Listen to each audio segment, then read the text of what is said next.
Vamos começar por aí. Ó, a Labelle citou você. Isso. A Joyce citou você. Rubia Bittencourt citou você. Eu já citei você. A Alessandra Cerqueira Leite, acho que citou você também. A Leslie também. A Leslie citou você. Meu Deus, como você é citada. Mas é porque vou fazer esse ano 55 anos de idade. Uma senhora. E 35 anos de Eloá. 35 anos em cima de um salto, entendeu? E essas pessoas todas participaram da minha vida. Né? Principalmente da época da The Club, que eu era diretor artístico, então eu contratava, a gente tinha toda uma vivência, né? Então tem histórias, claro, muitas lógico. histórias. Algumas têm que ser explicadas, outras não, e, né? Pra não ficar tipo, Eloá Cafetina das drags, né? Pra não ficar essa imagem, né? É bem isso mesmo. Não é? Eu já fiz um videozinho sobre você, não sei se você lembra. Você até falou pra mim assim, Paula, acho melhor você tirar esse vídeo do ar. Mas não era por sua causa, era porque o vídeo acabava mostrando o lado de uma outra pessoa. Ah, tá, entendi. Entendi. Que era do caderninho, que você anotava. A agenda negra. A agenda. Você sabe que ela existe até hoje, né? Mentira, só que só quem paga é Devanir agora, né? E paga em dia, ainda bem. E paga em dia, maravilhoso. Tá, me conta, vamos falar um pouquinho, vamos falar do feijão azedo. Feijão azedo foi verdade, aconteceu mesmo. Porque na época eu trabalhava na The Club, isso há 20 e tantos anos atrás, né? Então assim, a gente tem que deixar claro que a gente tá falando de uma outra época, né? É uma outra cena drag que já não existe mais. Sim. Na época era o quê? Eu era diretora artística da The Club, a The Club que foi a maior boate LGBT, GLS da época. GLS. Da América Latina, era referência assim pro Brasil inteiro, como boate, como shows. Os shows eram maravilhosos, shows montados, etc, etc. E eu, no início, sozinha, comandava isso. Depois veio a Ruby, mas aí é uma outra história. Então, muita gente que vinha de fora, de outros estados, ou até mesmo de São Paulo, ficava em casa. Numa dessas, a Labelle ficou, e o que ela falou do feijão azedo realmente aconteceu, né? Gente, mas acontece. E a gente, muito além do show, a gente virava uma família, a gente virava amigos, né? E era muito gostoso, porque vinha pra ficar o final de semana todo em casa, entendeu? A gente fazia muita amizade e o feijão azedo aconteceu mesmo. Mas acontece, né? Quem nunca? Quem nunca? Eu lembro que você fazia um doce, que você pegava uma latinha de leite de condensado, colocava na panela de pressão e virava um doce aquilo, eu achava. Só você cozinhar o leite condensado, né? Que já vira um doce de leite maravilhoso. E o frango agridoce que eu conheci lá. Verdade. Faço até hoje o frango agridoce. Alguém sabe essa receita? Frango com açúcar. Ela vai estar no programa dela, vai ter um canal próprio, ela já arrasa. Passando receitas da Eloá, né? Receitas da Eloá. Mas então, como eu disse, era uma outra época, né? Uma outra cena, uma outra coisa. Então tem muitas histórias assim, né? Mas às vezes, como eu te disse, muitas das vezes a história que é engraçada, que fica pra contar, não é tão legal, né?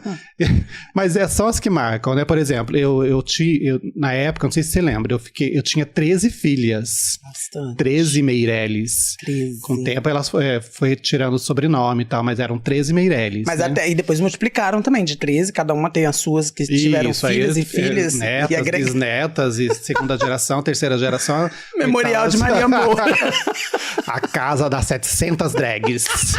Vem aí a casa das 700 drags. Ai, maravilhosa. Mas eu tinha muitas filhas. Nem todas moravam... Você já morou comigo, né? Eu já. Mas nem todas moraram comigo, mas muitas moraram comigo e com o meu ex da época, que você conhece. Então tinha histórias... tinha histórias assim de família pra contar, né? Tinha, toda família tem. E o que acontecia? Na época era assim... Eu trabalhava contratada da The Club, viajava por todo o Brasil como drag, que na época a gente tinha esse campo de trabalho, né? Que é bem diferente de hoje. A gente, era trabalho mesmo, a gente ganhava vida com isso. Então eu tinha que controlar os gastos da casa, mas eu nunca cobrei a mais, você é testemunha disso. Isso é verdade. Eu nunca cobrei a mais por nada. Tipo, às vezes as pessoas contando, parece que eu cobrei a mais por alguma coisa. Mas não, por exemplo, estávamos um belo dia lá, vamos na churrascaria? Aí a Paula, eu não posso, eu não tenho dinheiro. Um exemplo da Paula, né? Já aconteceu. Não tenho dinheiro pra ir. Não, Paula, vamos, eu marco na agenda. Era marco isso. na agenda, íamos todos e as pessoas me pagavam depois. Então aconteceu muito isso. Era um empréstimo, sem Isso. juros, inclusive. Mas sem juros, sem nada. Era assim, tipo, sei lá, deu R$50 por pessoa, eu não tinha. Aí você ia lá, colocava o meu R$50 e depois, quando eu recebia, eu te dava R$50, Isso. que era o mesmo preço. Exatamente, porque eu não achava justo eu ir e deixar minhas filhas em casa. Então, Ou pagar tudo também sozinho. então geralmente, quando existia algum passeio que a gente ia para São Paulo, que a gente ia para praia, lembra? As idas para praia. Eu tentava sempre levar todas, entendeu? E às vezes acontecia de uma ou outra não ter condições de ir, eu pagava e depois ela me pagava. E nisso também eu levei muito calote, viu, Paulo? Ah, claro que levou. Mas agora, então, já que você entrou aí, a Joyce contou a história aqui que ela pegou um táxi com você. Então. Eu E vi aí ela fez. contando. Mas era muito engraçado.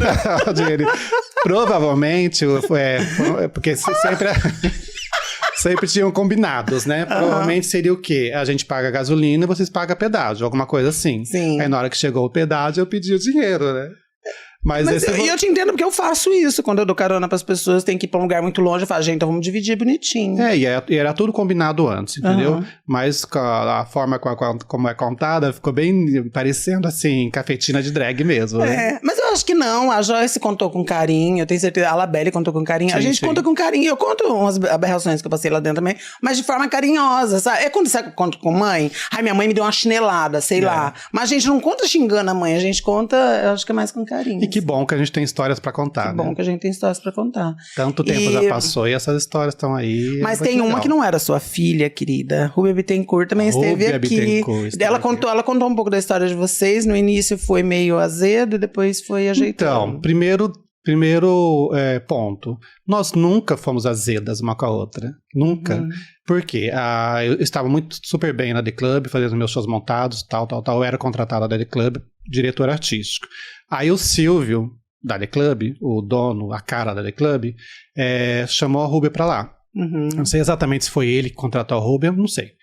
Sei que entrou a Rúbia, a intenção era que a Rúbia entrasse, que a gente, brigasse, ficasse uma contra a outra, e uma querendo tombar a outra para fazer cada vez melhores espetáculos.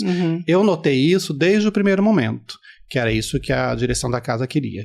E eu fiz o contrário. Falei, não vou brigar. Porque você me conhece, eu sempre fui da paz e amor. Né? Paz e amor. Eu pensei, não vou fazer isso. Eu não vou brigar. Pelo contrário, eu vou me unir. Porque a Rúbia veio com a maravilhosa Rúbia. Beijo, Rúbia. E, aliás, agradeço pelas coisas boas também que você falou aqui de mim. Muito obrigado de coração, viu? Ela te citou como um nome. Citou como um nome. Muito obrigado, viu? E então eu queria fazer o contrário. Eu não queria brigar. Eu queria unir. Unir o quê? Toda a experiência que a Rúbia tinha de teatro, que ela já veio com essa bagagem, com a minha experiência de fazer show no palco da The Club e para esse tipo de público, né? Então a gente se uniu. Ela falou aqui que no início a gente estava azeda e tal. Não, da minha parte nunca existiu isso. Eu queria me unir mesmo, desde o começo com ela, porque eu sempre achei que ela podia me trazer algo. E foi o que aconteceu.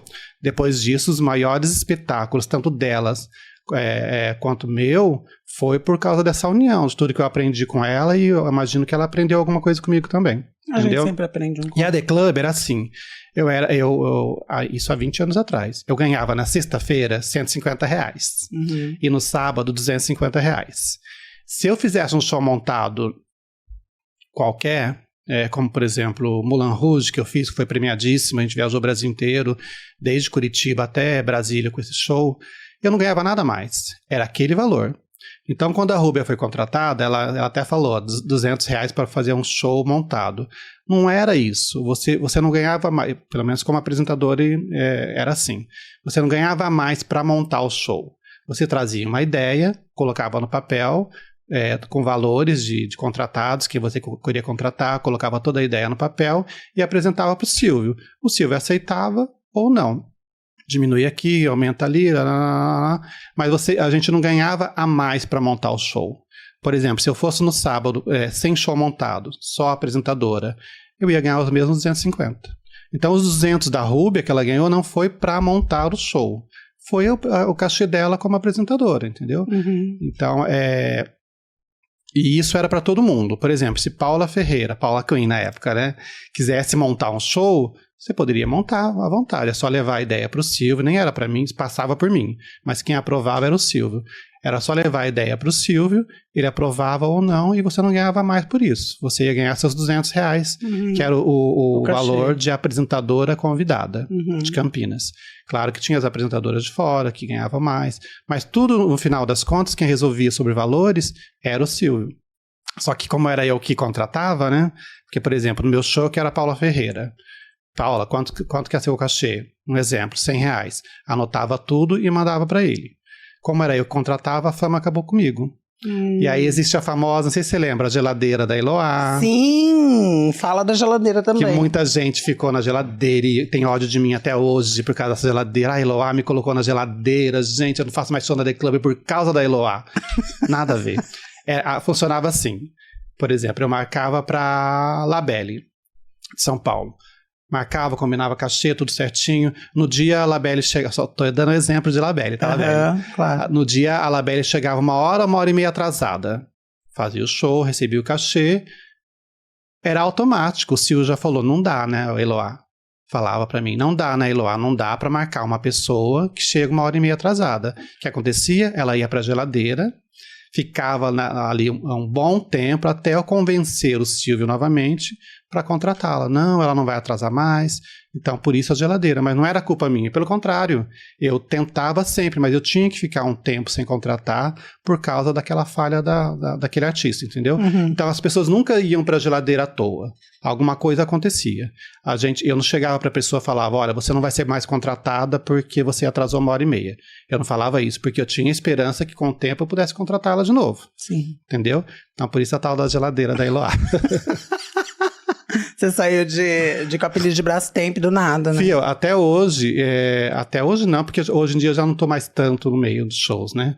Mas até pouco tempo atrás eu escutava de pessoas sentidas, magoadas comigo. Eu cheguei a não fazer show em boates do estado de São Paulo, porque o diretor artístico daquela casa, na época, fazia show e eu não marquei pra ele.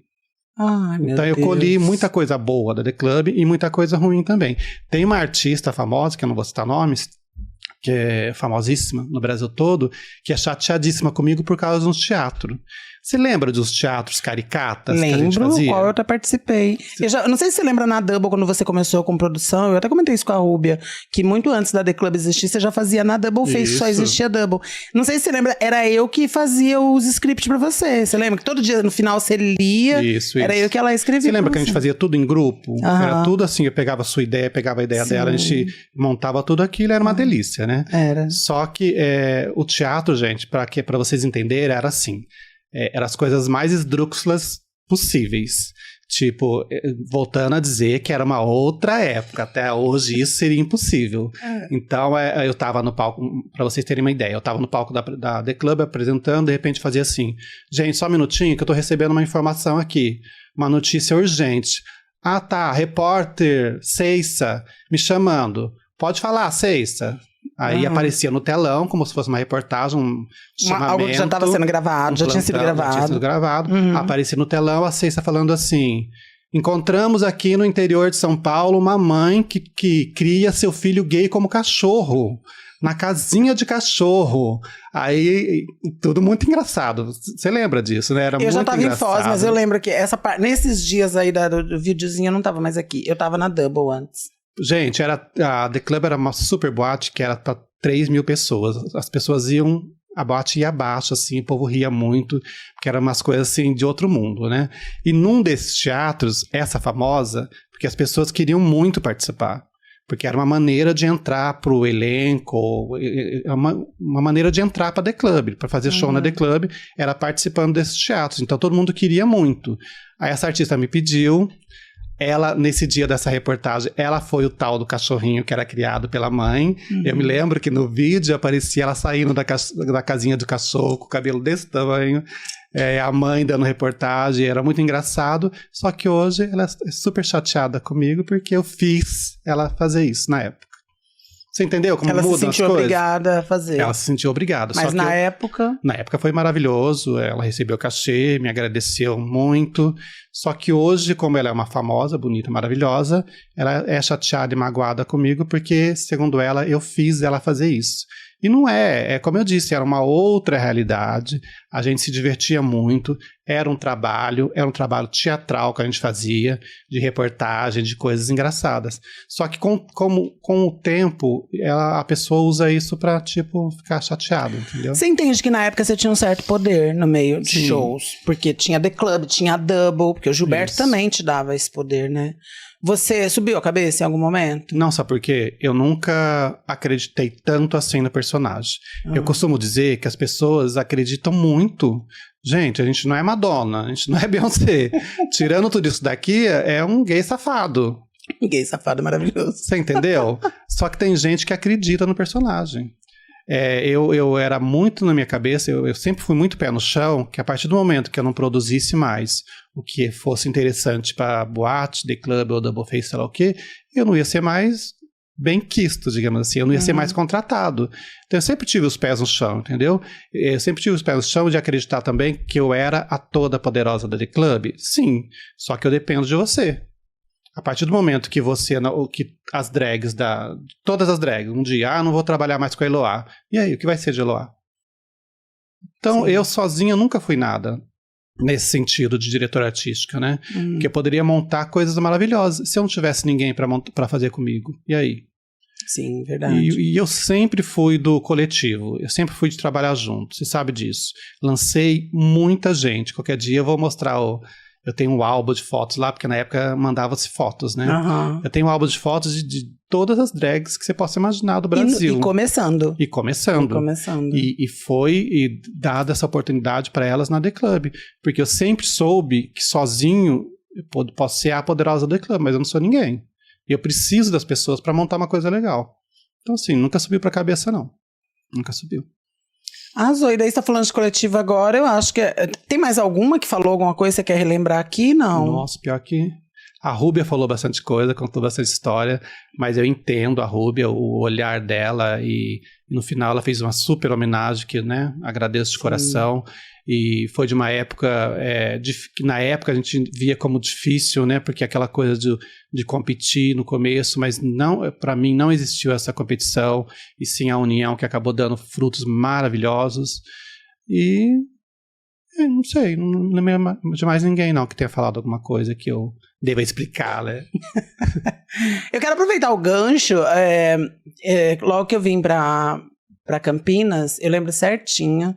Eu vim a passeio por conta do Cid, né? Vem pra Campinas, aqui é maravilhosa, você vai amar Campinas. E eu vim. E aí cheguei aqui pra passear e eu lembro que eu falei assim, vou ficar uns 15 dias no pensionato. E você falou assim, não, fica aqui em casa. E foi aí que eu fui morar na sua casa. E eu lembro, era muito satisfatório, assim, era muito gostoso. É engraçado como a gente perde... Era gostoso, a gente pegava, não sei se você lembra, a gente fazia roupa com papel alumínio de pôr no fogão, e era tão prazeroso a gente sentar todo mundo. Hoje eu tô vendo você com pedrarias incríveis e caras, mas não era assim antes. Não. Era vinil de pôr em sofá, a gente fazia com artesanato, era mais prazeroso. Hoje em dia eu vejo que tem isso, né? Querida, vou tombar você, isso é mais bonito, não sei o quê. E naquela época não, a gente meio que... Eu lembro que vocês faziam fazer show na sala, você e o Sidney sentava e via se a minha dublagem tava boa, porque uma queria agregar a outra, ninguém queria puxar o tapete. Você sente um pouco dessa falta, dessa época? Sinto, porque houve um certo momento que a coisa ficou tudo muito profissional. E perdeu-se um pouco dessa magia toda. Porque na época a gente era uma família que sentava pra ver como que todas, tal dia Paula Queen vai fazer show. O que vai fazer? Como que vai ser? Que roupa que vai usar? Paula Queen, dubla música pra gente ver, como que tá? Faz isso, faz aquilo. Isso faz muita falta, né? Hoje em dia, sim. É como eu disse, eu não tô mais tanto assim no meio... Pra dizer que não existe isso, né? Mas já há alguns anos eu sinto muita falta disso. A coisa ficou muito profissional e uma querendo tombar a outra e... complicado. Uma pena. Não digo que também que na época não existia as tombações. Lógico que tinha. Mas era diferente, né? Era uma coisa meio artesanal. A gente ia nos brechós, comprava aqueles vestidos de velha e tinha que transformar ele em alguma coisa, né? Moderna. Eu ainda faço isso. E era maravilhoso, porque era uma luta para estar ali, porque quando eu eu comecei, a primeira vez que eu me montei por uma brincadeira. Eu jamais imaginava que um dia eu ia ganhar dinheiro com aquilo, entendeu? Então eu levei para toda a minha carreira um pouco isso, assim, de fazer uma brincadeira. Uhum. No fundo, desde até hoje, eu brinco de ser Eloá, entendeu? É um pouquinho a brincadeira e a diversão e o gostoso estar ali. Quantas vezes eu não tirei peruca no palco, eu não fiz coisas que não é para dar close, não é para ser a bonita. Eu gostava de me divertir e assim eu divertia as pessoas, entendeu? Uma coisa que você falou de tirar a peruca no palco, eu lembro quando a gente terminava a apresentação, muitas de nós, né, algumas não, o Gilberto odiava que fazia isso. A gente entrava no camarim, desmontava inteira e voltava desmontada. Ele achava o fim. Só que a gente queria mostrar, porque isso faz parte de uma transfobia da época, a gente queria mostrar que não éramos daquele jeito 24 horas. Então muitas faziam isso. Pra você ver, né? E você, desculpa te interromper. Não, imagina. Mas a gente olhando hoje, era uma puta transfobia, Era. né? Porque a gente queria deixar claro que a gente não era travesti. Não era travesti. Olha só, tá vendo? Que doideira, Se você né? for pensar hoje, Não, é terrível.